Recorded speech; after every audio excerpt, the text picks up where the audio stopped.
مادہ ہوتی ہے وہ زندگی میں صرف ایک بار ہی حاملہ ہوتی ہے اور ایک بار ہی بچوں کو جنم دیتی ہے۔ اس میں اللہ تبارک و تعالیٰ کی بہت ساری حکمتیں پوشیدہ ہیں۔ حضرت شیخ سعدی رحمۃ اللہ تعالیٰ علیہ نے تو اس حکمت کو یوں بیان فرمایا ہے کہ ماں بچھو جیسے بچے پیدا کرنے کے بعد ان کی غذا کے لیے، بچوں کی غذا کے لیے ان کو اپنی کمر پہ بٹھا دیتی، اور یہ بچے جو ہیں ماں کا گوشت نوچ نوچ کر کھاتے رہتے ہیں، ماں کا خون پیتے رہتے ہیں، دودھ کی جگہ ماں کا خون پیتے ہیں، غذا کی جگہ، روٹی کی جگہ ماں کا گوشت کھاتے ہیں۔ شیخ سعدی رحمۃ اللہ تعالیٰ علیہ فرماتے ہیں طاقت رکھنے کے باوجود بھی ماں چپ چاپ رہتی ہے، خاموش رہتی ہے، شکوہ نہیں کرتی،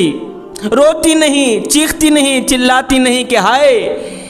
بچے میرا گوشت کھا رہے ہیں، میرا خون پی رہے ہیں، خاموش رہتی ہے۔ طاقت رکھنے کے باوجود بھی وہ تکلیف سہتی ہے، درد سہتی ہے، بچے گوشت کھاتے رہتے ہیں، ماں اپنی رگوں سے خون نکال کر بچوں کی رگوں میں ڈالتی رہتی، اپنا گوشت نکال کر بچوں کے جسم میں ڈالتی رہتی، بچے طاقتور بنتے چلے جاتے ہیں، ماں کمزور بنتی چلی جاتی، بچے چلنے کے قابل بن جاتے ہیں، ماں چلنے کے قابل نہیں رہتی، بچے ماں کا گوشت نوچ نوچ کر کھاتے رہتے ہیں یہاں تک کہ ماں مر جاتی ہے، بچے اپنے پاؤں پہ کھڑے ہو کر زندگی میں مگن ہو جاتے ہیں۔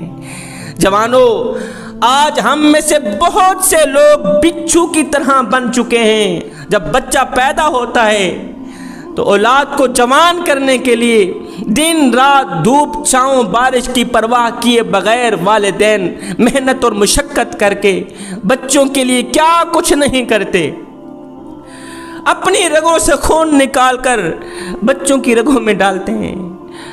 اپنے منہ سے نوالا نکال کر اولاد کے منہ میں ڈالتے ہیں۔ اولاد جب بڑی ہوتی ہے تو ان کی پڑھائی کی فکر میں لگ جاتے ہیں، اب ٹینشن یہ ہوتی ہے بچوں کو تعلیم دینی ہے۔ جب تعلیم دینے کی سوچتے ہیں تو پھر دن رات ایک کر کے وہ بوڑھا باپ جو اپنی بڑی کمر پہ بریاں لاد لاد کے دن رات ایک کر کے محنت مزدوری کرتا ہے، پھر نہیں دیکھتا دن ہے یا رات ہے، دھوپ ہے یا چھاں ہے، اللہ اکبر اوور ٹائم لگاتا ہے۔ اگر کوئی پوچھ لے بابا جی اتنی محنت کیوں کر رہا ہے، اتنی مشقت کیوں کر رہا ہے، کہتا ہے بیٹے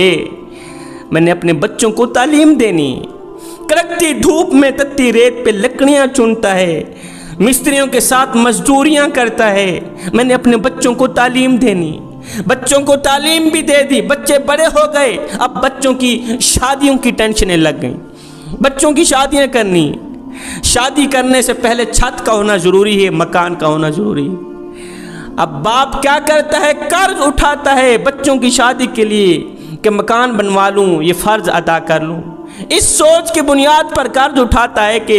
میرے یہ جو جوان امان بچے ہیں نا میرا قرض ادا کرنے میں میری مدد کریں گے، لیکن ایسا ہوتا نہیں ہے۔ قرض اٹھا کے وہ اپنے بچوں کی شادی کرتے ہیں والدین، شادی ہو جاتی ہے، شیخ سعدی رحمۃ اللہ تعالیٰ علیہ فرماتے ہیں ہائے